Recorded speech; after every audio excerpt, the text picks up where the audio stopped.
everyone, this is Master Coach A coming in live from Decaf Coffee Republic. Okay, this is Decaf Coffee Republic. We're coming in from the function hall. So this is the first time, okay, you're watching us or this place. Okay, sa inyo, bakit nasa ibang lugar na ba kami? Hindi po, nandito pa rin kami sa Pioneer Street Market, also known as PSM, and we will be in this place until the end of the year. We will be in full operations until November 30, so you can still join us and come and really celebrate the night with us with all our community nights events. So tonight is Coaching Tuesday, and this is Kapehan Night brought to you by Decaf Coffee Republic. Kapehan Night is, okay, a night where we talk about life, marriage, career, anything under the sun, including the things that you don't want to talk about. And tonight we're going to be talking about freedom lifestyle. So if you are one person who's been dreaming about to be free from the misery of your day-to-day things, okay? If you are one person who wakes up in the morning, look at the ceiling and say, come on, this day is gonna be a typical day for me. Wala na bang bago? Paulit-ulit na ba? Or at the end of the day, you're so dead tired and you feel that it's the same stress and pressures that really occupied your whole day.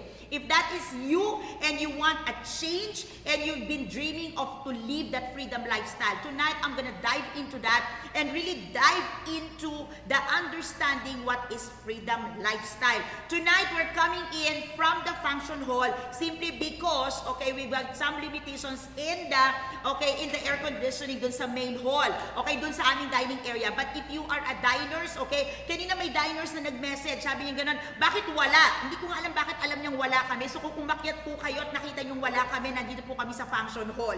Okay, so anyhow, okay, tonight, I'd like to welcome, this is one night that is full of fun. We've started exactly actually at 7:30. This is so much fun. We've got a lot of people in the house right now. We're coming in live. Coaches? Yes? Okay? Marami kami dito. Okay, so if you're just within the area and you still have time, maybe you want to drop by. Okay? Region 8, Coach Michael is here in the house.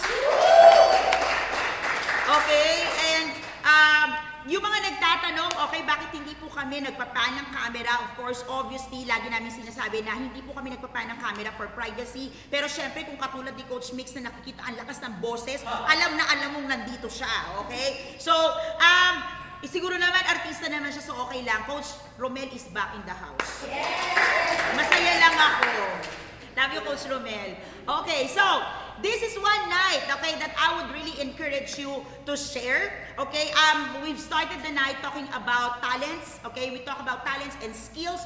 Why? Because when you talk about freedom lifestyle, a lot of people thinks of moving into the directions of monetizing. Okay, monetizing their talents, monetizing their skills. Okay, I am Coach A. If this is the first time that you're watching, joining me online. Okay, so I help people make a difference through the proper platform of life coaching. So I do certification class in behalf of the Global Institute for Coaches and Entrepreneurs that is based in Dallas, Texas, USA. And yesterday we kicked off with Batch 35. Batch 35 na po kami, okay? And the graduation of Batch 35 is up next on November 25, where we will be celebrating exactly our 2 years of operating the certification program in the Philippines, okay? And for Decaf Coffee Republic, if you've been watching with us and you've been joining us, on Sunday, November 24, we're celebrating our 3rd year anniversary. You are invited, okay? We're gonna kick off the afternoon with a service by no other than our pastor, Alan and Coach Denise. Okay, if you're watching, get well soon. May sakit si Coach Denise ngayon. Oo, Coach Denise, magpagaling po tayo. Okay, and then after that, dinner will be served. Okay, dinner, meals, food, care of us. Okay, so please, join and come. Magpapalitsyon kami, so punta kayo. Ay, totoo yun, may litsyon. Totoo.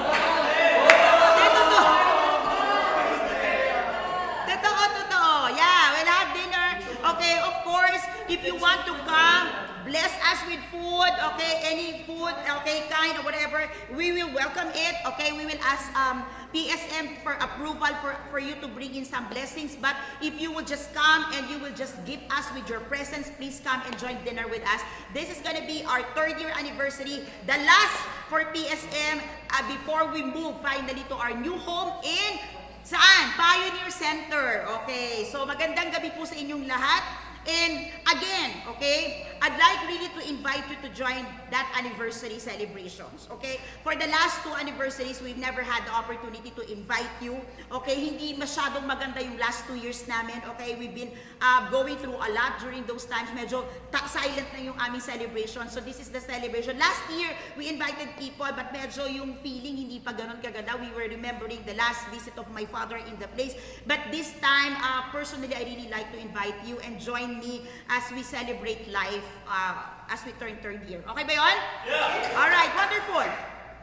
Okay, let me also take this moment to invite you, okay, if you're watching right now, online, on-floor guests, I want you also to come and join me on Thursday, okay?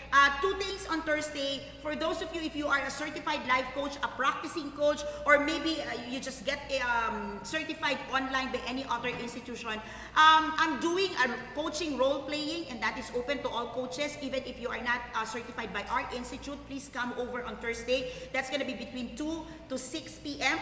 Okay, yung sino mga estudyante ko kanina? Okay, you appreciate that? Yeah. We had a great time. Okay, so please come.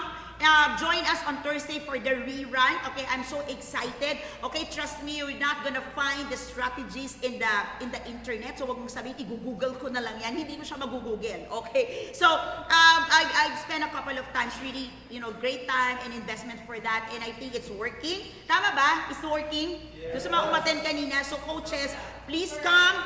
Okay, join us on Thursday. And for Coaching for the Soul, 7:30 my night talk on Thursday. Mamaya ilalabas ko yung ad, but my talk on Thursday is gonna be from mindfulness to heartfulness. Wow.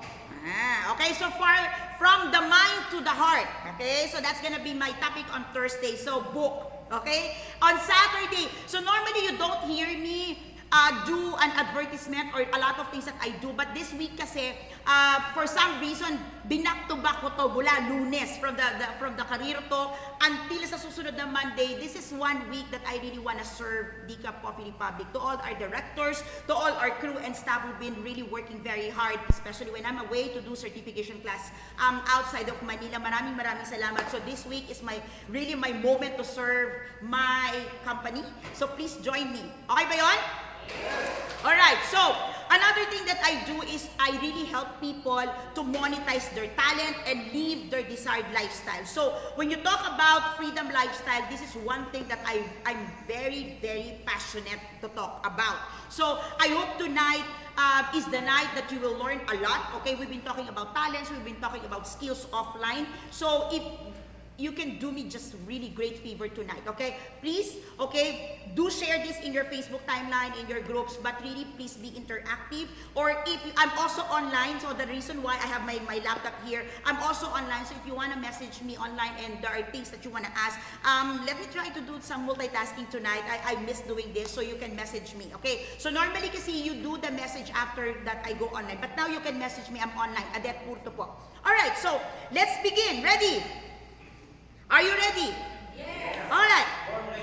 Born ready. Okay, sabi ko sa inyo na dito si Coach Mix. Okay. Meron din kaming celebrity guest. Pwede mong banggitin ang pangalan mo? Hindi? Oo, nandito si Chikadora. Oo, di ba? So thank you for coming. This is your second time with us, di ba? Thank you so much. But the first time, it was not my talk.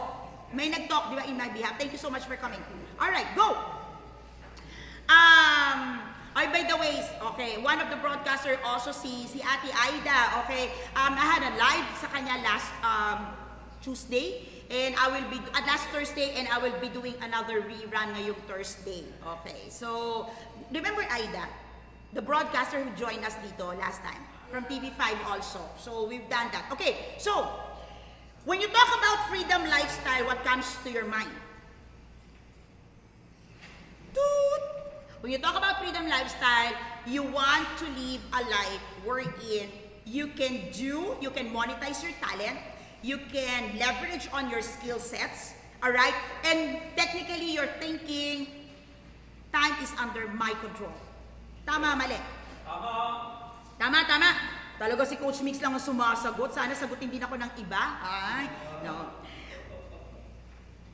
How many of you here have watched someone who knows someone who been tired of the corporate job the 8 to 5, the 9 to 6, and quitted their job with the hope, okay, with the hope that life will be different. They start, they leave, or they start a business because they want freedom. Freedom from what? Freedom from corporate slavery, freedom to do what they want to do, freedom that nobody is watching them, nobody is nudging over their shoulders, nobody is requiring them to sit in their desk, no more traffic, no more long commutes, and best part daw, no bosses. May kakilala kayong ganon? Baka ikaw yon. Kung ikaw yon, bigyan mo ako ng emoji online, okay? However, would you agree with me that many business owners, entrepreneurs, most of the time, instead of building businesses, they build prison cells. The freedom they desire eventually seems to be far rich. The time that they want never happens. Tama ba? They said they want time with their families, with their children, with their wife, but it never materializes. Sino sa inyo meron kayong kakilalang ganon? Kung ikaw yon, kindatan mo na lang ako. So what do you get instead? Less vacation time, longer hours of work, guilty as charged. Clients who disrespect you at times, and entitled employees. Truth of the matter, entrepreneurial freedom, or living the lifestyle that you want, the freedom lifestyle that you want, doesn't mean simply starting your own business, leaving your own regular job, okay, 8 to 5 or 9 to 6, and I got the money, I got my bank accounts growing, and I got all the time in the world. More than that is what we talk about, the freedom lifestyle. Let me begin with allowing you to understand that when you want a freedom lifestyle, you need to understand what you're bringing in the table. So I want you to have an inventory. If you're watching online, we've done this kanina. What are your inventories of skills and talents? There are two different things. Talents and skills are not the same. Too often, we thought that skills and talents are the same. Tama po ba? Okay? Without knowing that truth of the matter, they're not the same. While talent is inborn ability, natural aptitude, what is skills? Skills is something that you learn. Skills is something that you acquire. Okay? I'm gonna give you a couple of definition or pagtapatin po natin. By term talent, it is an inherent ability of a person to do something. Inherent siya. Nasa iyo siya. Contrast it with skill. Skill is the expertise to do a particular task efficiently. You can only say that you are skilled on something if you do things using that skill and you are efficient. Without efficiency, you are not skilled on it. Okay? So, talent is something God-given. Skill is something that you can develop. Okay? Talent is possessed by few. Skill can be possessed by anyone, if only you will decide. Even singing is a skill you can acquire. Kaya nga may mga voice coaches. Okay? Talent, it requires recognition. So you have to recognize your talent. Why? Talent is hidden. Most of the time, your talent is hidden. That's why you have to recognize it. You realize those people who have talents, they never get to develop it because they never recognize it. If you want your talent to be developed, you need to recognize it to begin with. What about skills? Skills is supposed to be developed. Talent is supposed to be recognized, skill is supposed to be developed. Okay? Now, if you need guidance, coaches, we can coach talent. It is talent that we can coach. Because skills needs training. Gets? It often happens that when many people have many talents, okay, and they remain unspotted, they lack focus, they don't have a guidance, they don't have a support, these people never get to achieve things in life, and they always complain of failure. Think about it. Most of our clients who complain that they never seem to get out of that cycle of failure upon failure and failure and failure, most of the time because their talents remain unrecognized, their talents remain hidden, their talents remain unspotted because they don't have the needed guidance. So coaches in the house, okay? Remember that one of the best thing that we can do for our client is to help them discover and recognize their talents. That's why in my professional practice, I really dive and I really focus on helping my clients monetize their talents. Okay? Only when you get to monetize your talent, you can start living your desired lifestyle. The freedom lifestyle. Okay ba yun? Okay, let's proceed. How many of you here have heard freedom lifestyle? Freedom lifestyle. Freedom. Okay. Never? What is freedom lifestyle? You have the desire. Ano ba yung mga lifestyle na gusto nyo? Coach Marife, again, talent is a recognized, skills is developed. Yes, Coach Marife. Hi, Coach Marife. Si Coach Michael is here. Okay. If you have not heard of freedom lifestyle, what is your desired lifestyle?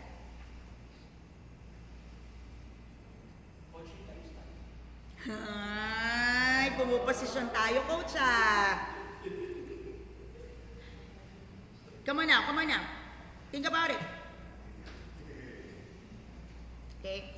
Now, if you want to talk about your freedom lifestyle, I think it's worth thinking, evaluating what kind of lifestyle do you live today. Ready? Ready? Yes. Okay. Are you living a life that is that you can recognize as comfort zone of misery?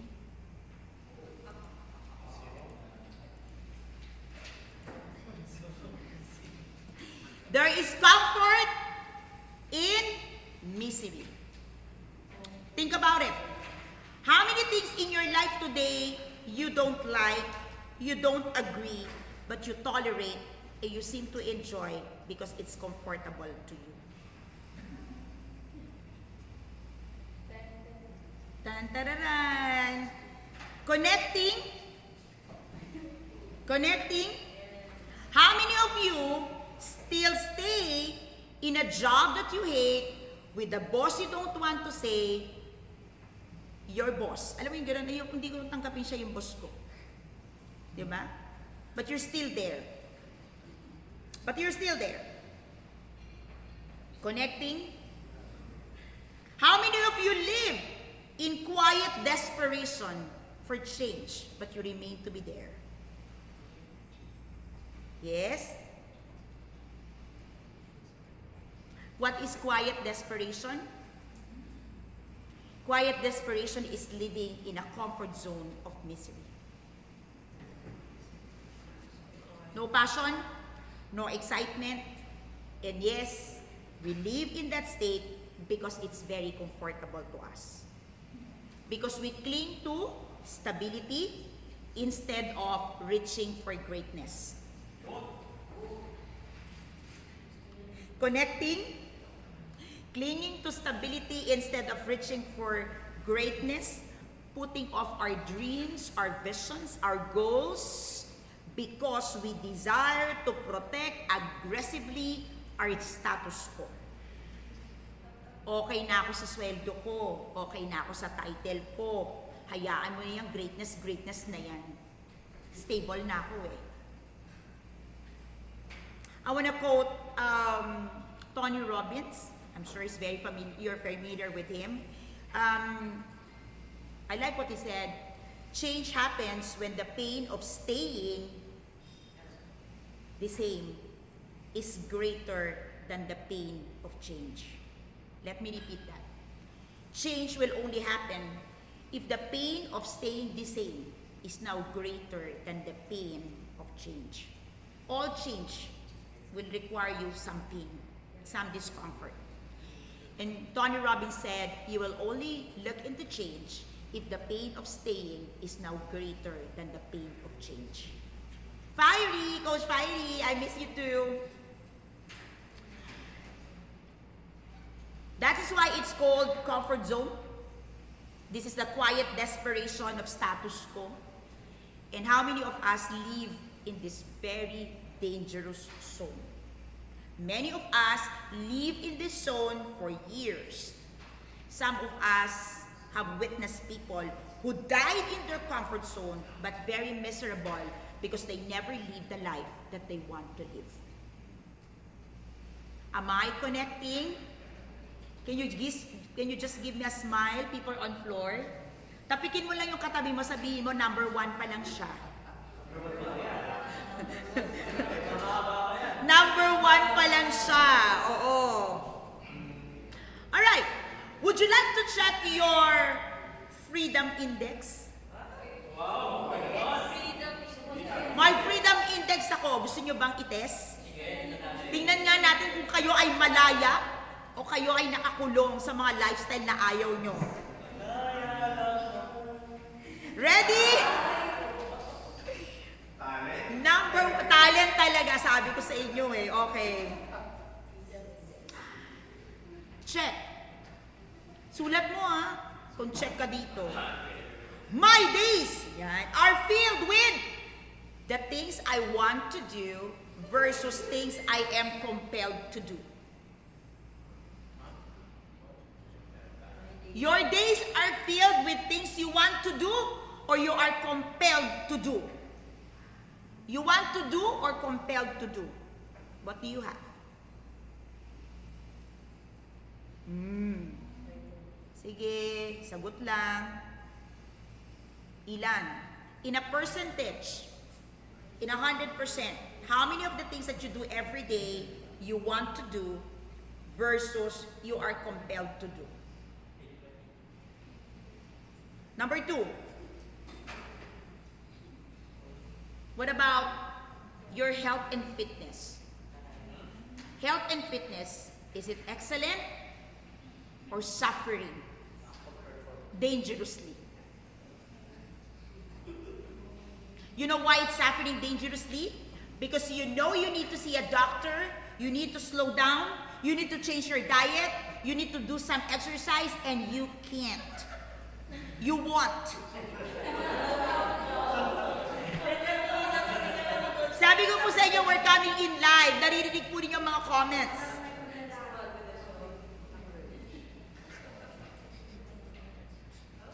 Ang gaganda ng ngiti ko, nandito po kayo sa floor. On my number 3. Number 3. My relationship with my significant other. Hold it. Significant other or the person closest to me. So if you don't have a partner, yung pinaka-close sa'yo. Confidante mo, alright? Maybe your mother, your father, whoever is closest to you, mag-isip ka. Kung wala kang love life ngayon, wag mo nang pilitin. At maaalala mo, wala akong love life. Okay. Ayan, napatusok tayo, Coach Romel. Okay. Can you check on your relationship with your significant other or the person really close to you? Alright? Is there confidence? Is there mutual confidence between the two of you? The relationship can only be excellent if there is mutual confidence. May tiwala ba siya sa'yo? Confident ba siya sa mga ginagawa mo? Kasi minsan may tiwala pero hindi siya confident na tama yung mga ginagawa mo. At hindi ka rin confident. You can trust the person that the person will not betray you, pero hindi ka confident sa mga desisyon niya, kaya ayaw mo siyang payagang magdesisyon. So anong klaseng relasyon meron ka?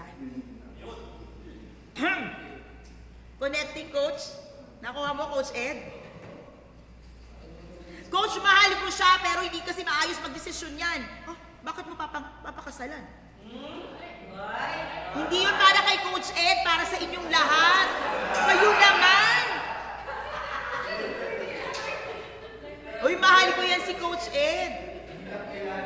Nakapag-usap na kami ng mahaba-haba niya, di ba? Hi, Rachel. Number 4. Hi, Coach Romel. Pumapag-ibig daw ba tayo? Hi, Mimi Lisa. Alright, number 4. I spend enough time, enough resources, investing in myself. In yourself. Do you invest enough time, resources, money sa sarili mo? O lahat ng investment para sa sarili mo nasa bottom list? Tsaka na ako, unahin ko muna sila. Makakapaghintay naman ako, sila hindi.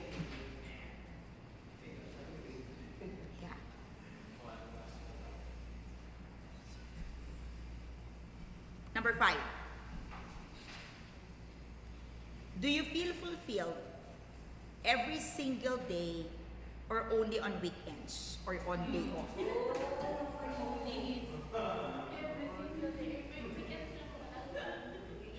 Do you feel fulfilled every single day or only during night, weeknights, weekends, and during your day off? Do you hear the saying, everybody's working for the weekend? Ibig sabihin, hinihintay mo lang talaga yung weekend. Yun ka ba?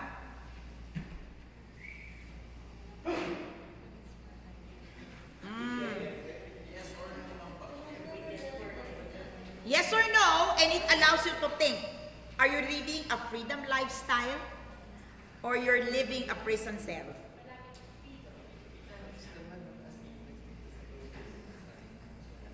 O, anong number na tayo? 6. Ah, you're there. Oo, meron. 10.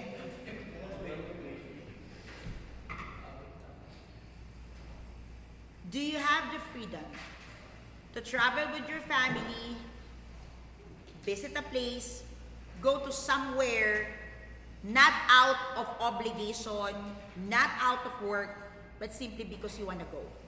Do you have that? Can you do that?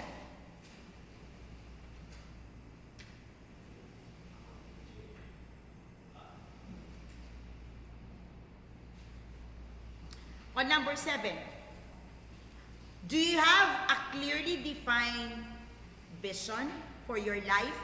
Meaning, it is your life and not your vision is full of things for other people.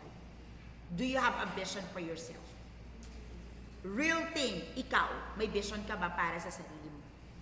Or if you look at your vision board, it's all about other people. It's not being selfish to think about things about yourself and for yourself because we cannot give what we do not have. Number 8,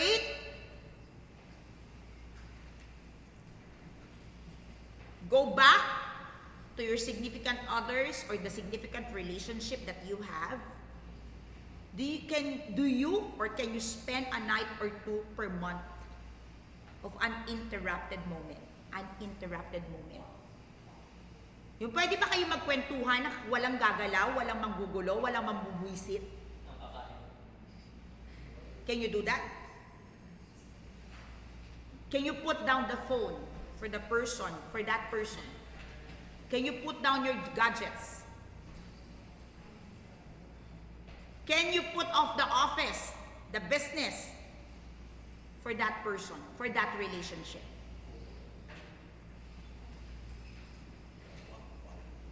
One to two in a month.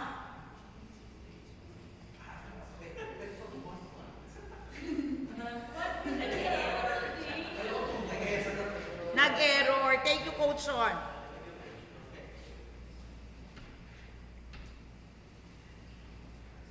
Okay.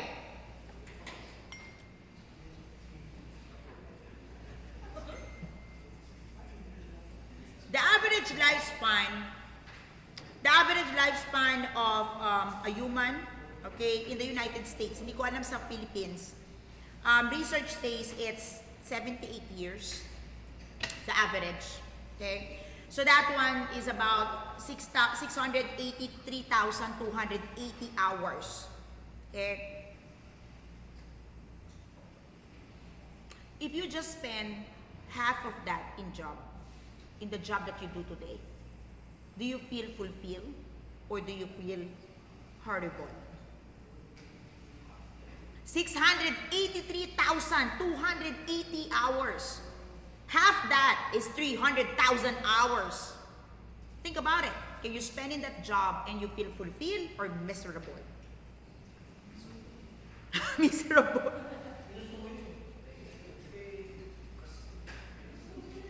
And finally, on number 10, which I believe is really pivotal to check if you are living a freedom lifestyle or your desired lifestyle. Your work, your family, your ministry, or your spiritual state is in a perfect alignment with who you really are. Your work, your family, your ministry, or your spiritual space is in perfect alignment with who really you are or who are you really. Ibig sabihin yung totoong ikaw. Because many people live a life that pleasing to the family, pleasing to work, pleasing to their ministry, but that's not who they really are.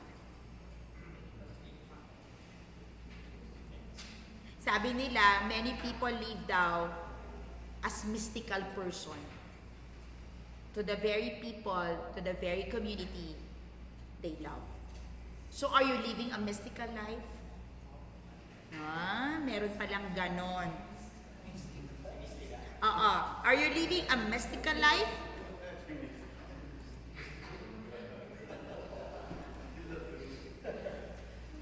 Okay. Another thing that you may want to check if you are living a freedom lifestyle is your state of mind right now. Is your state of mind an abundance or in scarcity? Yeah. Abundance or scarcity? What's the difference? Abundance is best described, okay, when you can visualize. Think about it.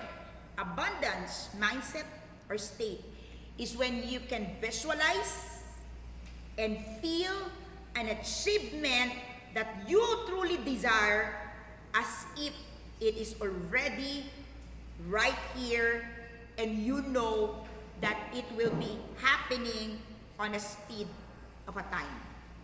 Yung ganon. Yung alam mo yung pag gusto ko yon. And you can feel it, you can sense it, it's happening. You're coming from a space of abundance.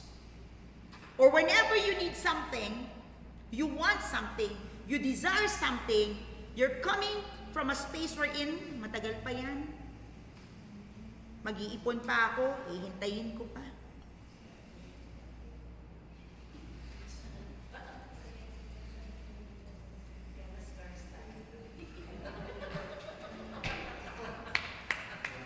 I like it.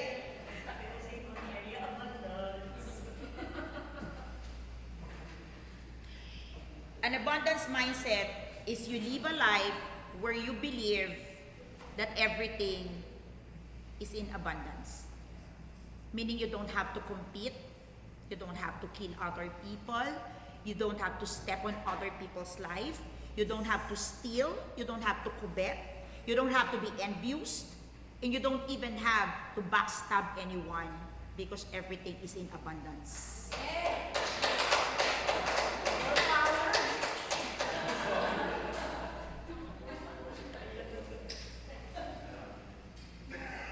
On the other side, if you live from a space of scarcity, you look at every person as your competitor.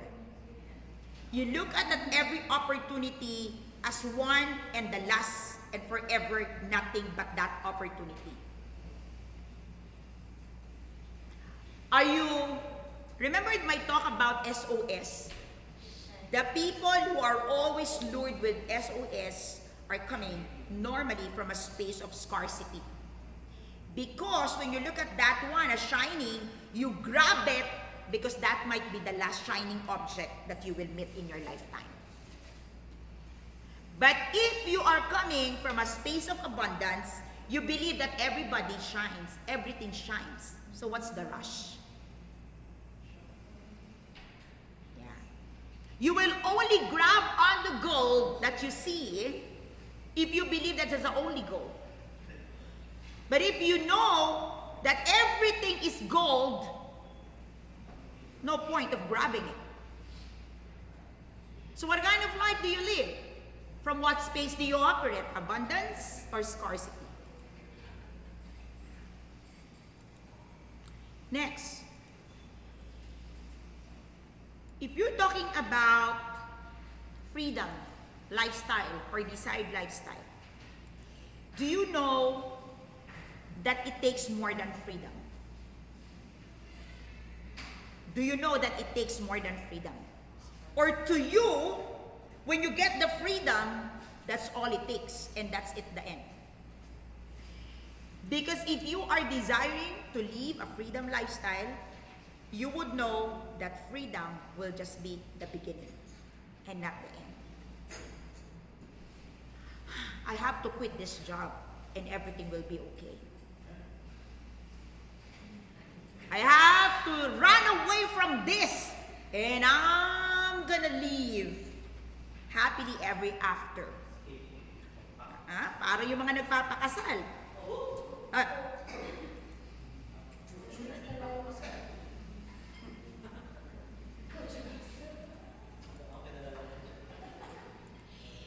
It takes more than freedom, because you have to understand that to pursue a freedom lifestyle, it is more than self-gratification.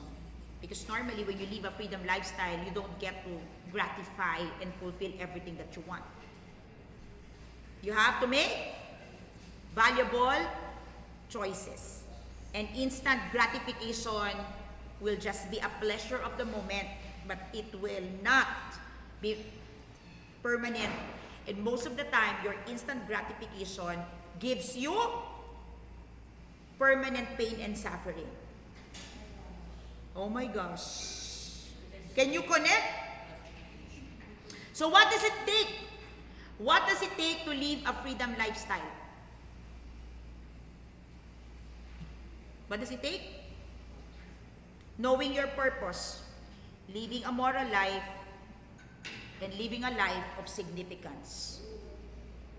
So the question to us, are you significant to the people you live with, serve, the people you are trying to please, the people you are trying to befriend? Are you significant to them? Or are you pushing your significance?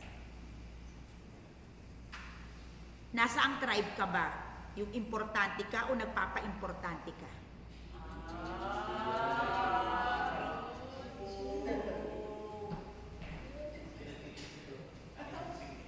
Tough decision, tough question, but it's worth thinking. Where do you want to belong? Where you are important or you're trying to push to be important? Lunok? Hindi pa. So what does it take? So what does it take for you to live a freedom lifestyle? What does it take? Come on now.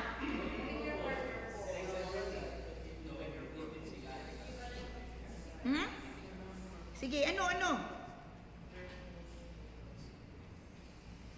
Dami yung sinasabi. Ang dami yung sinasabi. Ano po? What does it take, Coach Erwin, to live a freedom lifestyle? Tingin mo.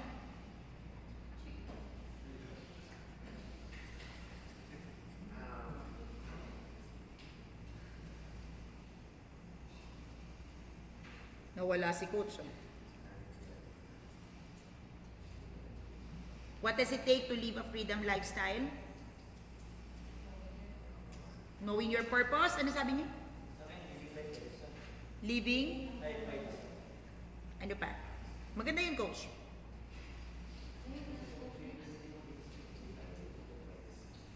Freedom lifestyle. What does it take to live a freedom lifestyle? Come on now. It's going to take everything. Everything. Because everything that you are protecting, you have to lay it down for you to live a life of freedom. Everything. The very reason you are being imprisoned is because you are trying to protect something. And as long as you are keeping yourself protected from something, you will be imprisoned by something. Make sense? Self, you call it what? Self-preservation. So, I'm gonna give you 5 things.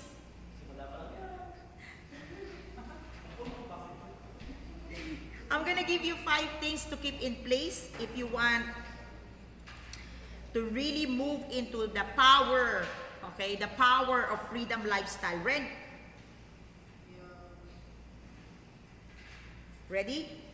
Yes. Okay, 5 things. Live with your superpowers.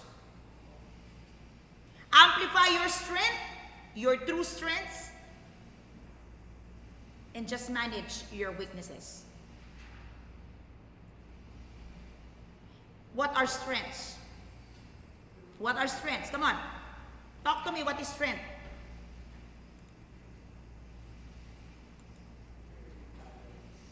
Aha, ano siya? Come on. Yung mga sumagot ng strength finder. What is strength?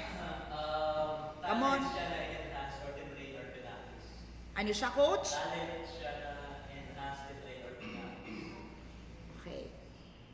Strengths. Sino dito yung alam mo kung ano yung strength mo? Sino dito yung nag-strength finder ka na? Okay, Gallup Strength Finder. Can you remember? Can you remember your strength? Okay? Ito na. Pag nakuha mo yung strength mo, kinlay mo na na ikaw yon. Tama ba? Yes. Mali. Mali.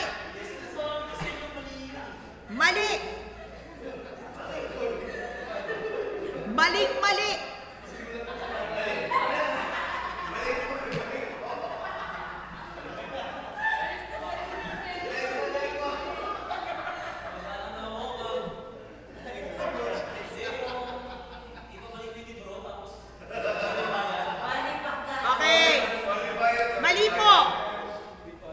Because one thing that you miss if you really read through the book, actually it's not a book, it's a test, right?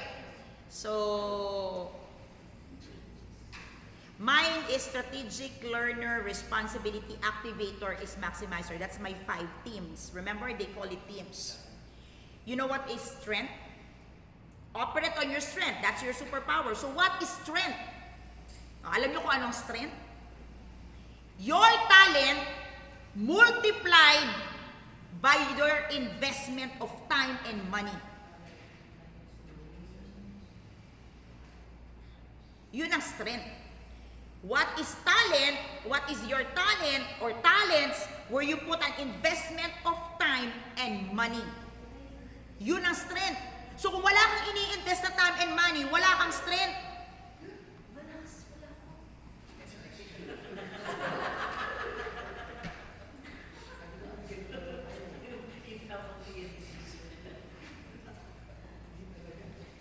Nagets nyo? You just want to claim, I'm an activator, I am a strategic, I am learner. Come on now, are you spending time? Are you investing on one talent for you to be able to learn something? How can you be a learner? You're not learning anything. Sabi kasi ni Gallup, strength ko siya. Go back, go back. Hindi pa. Tama, Coach Mix? Hindi pa. Those are your teams. Okay, if you are a Gallup strength coach, okay, I'm promoting you. Okay, so come up in there. Okay? Many people don't understand. They ask, why do I need a coach? Strength ko na nga siya. Hindi pa team kasi yun. Your talent multiplied by investment. So the coach will work with you so you make the right investment of time and money. I'm not a Gallup Strength Finder coach, no. I'm a life coach. Hindi po ako Gallup, but I understand how it works. Make sense? So what talent or talents do you put an investment now? Para i-claim mo na may strength ka.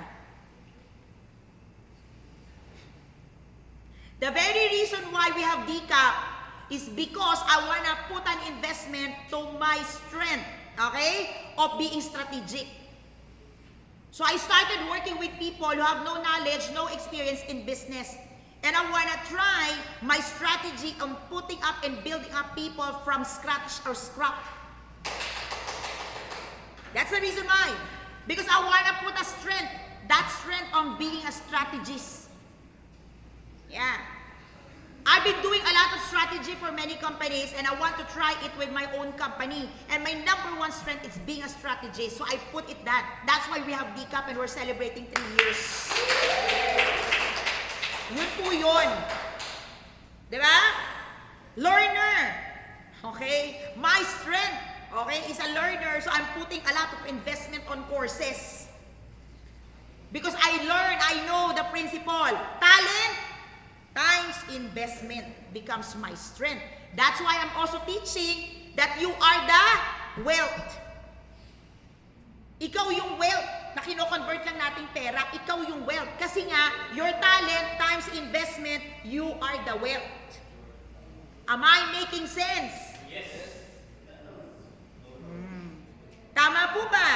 Nagkakaintindihan po ba tayo? Tama. Sabi ko sa iyo, this is one topic that I'm very, very passionate. I really love this. Next, if you have now your superpowers, remember superpowers, ibig sabihin you're not only investing in one talent. Superpowers at the very least, 3. 3 to 5, actually. Kaya si Gallup Strength Finder, 5 din, yung team. 3 to 5, para kalahati ka, more than 50%. Top 5, actually top 5. When I understood my strength, all my investment of time and money is really geared to my talent. Talent ko talaga lahat yun. And it's working, and the only reason why I can teach this now is because I'm already a product of that. Yeah. Okay, also taking it off from John Maxwell, sabi niya, I don't practice what I preach what I practice. That's the very reason why I can really become very comfortable and very, very, very passionate on a couple of things that I live by because I know it's working. So if you've been through Gallup Strength Finder, get your 5 teams, put an investment on that, that becomes your strength, and that becomes your wealth. That becomes who you are. And that's where your money will come. That's why you can monetize your talents. That's why I say you will not monetize your talent. But you can only monetize if it's already your strength. Which comes to my second point. Do you have a clear vision that combines, listen, clear vision that combines your purpose, your significance, and impact? Because many times, you've got purpose, you feel there's significance in it, but you're lacking the impact. You need to find yourself in a position, in a space where you can have an impact. Impactful ka. Hindi ka impacto, impact.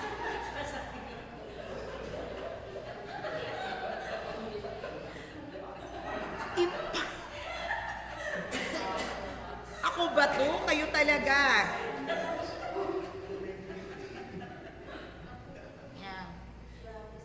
Many times you press for significance, purpose, networking. But what you're really missing is you need to have that impact. You need to have that impact. Number 3, malapit na ako matapos 5 lang naman to. Number 3, focus on alignment. Focus on alignment. Alignment of yourself, your true self with work, family, and ministry. For some people, your ministry will be your advocacy. Okay? Perfect alignment. Focus on alignment. Many times you want to work on balanced life. I don't believe in balanced life.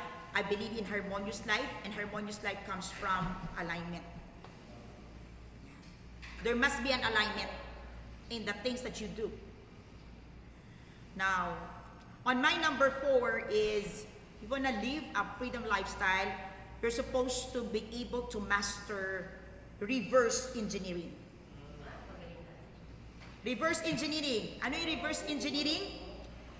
That you're able to visualize the end. And then you create the details back. Backward design. Okay, backward design. Okay, how do you do it? From the year-end result to a month-end result to a weekly and daily result. Gets? Ito yung gusto kong makuha ng isang taon. Therefore, anong gagawin ko monthly? At kung ito ang gusto kong makuha monthly, ito ang gagawin ko weekly. At kung itong klase ng week na itong gusto kong makuha, ito yung gagawin ko daily. That's the reverse engineering. You have to master that.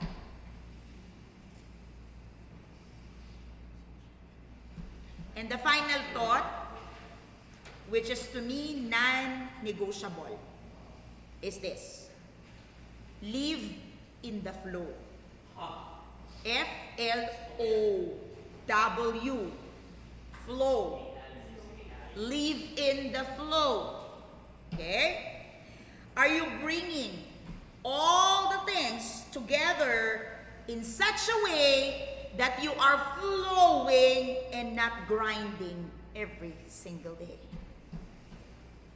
You need to flow and not grinding. That's why I've been teaching also resisting resistance. If you are in the habit, in the mindset, in the discipline, minsan disiplina na ng ibang tao yung kumontra eh. O disiplina daw yon, yung pagkontra. Kasi coach, ayokong maging flow lang. Many people would say that it's not good to be on the flow. But you got to understand, I'm talking about the flow where everything is in alignment. Your purpose, your significance, your strengths, all right, your vision. That's what I'm talking about. I'm not talking about the flow na nagpapaanod ka lang. Drifting yun, hindi yun flow. Thank you, Coach Rizel, for reminding me that. Oo. Umi-impact yun. Nakabawi kami.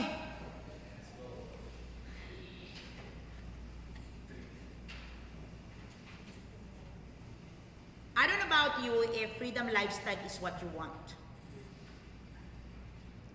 Or you want to live in a lifestyle of imprisonment. Whatever you call and however you want to sugarcoat the kind of lifestyle that you desire in life, just know that the very thing you are compromising is your freedom. And that's the most expensive thing to acquire in a world where we are all dominated by consumerism, by dictatorial government, by people who holds the remote control of our lives, and sometimes we are even dictated by our own fears and anxiousness. Fight for your freedom, live for your freedom, live a life where you can say, I live free because I'm a free man when I was given this life. Good night, everyone. This is Coach A. I'll see you on Thursday.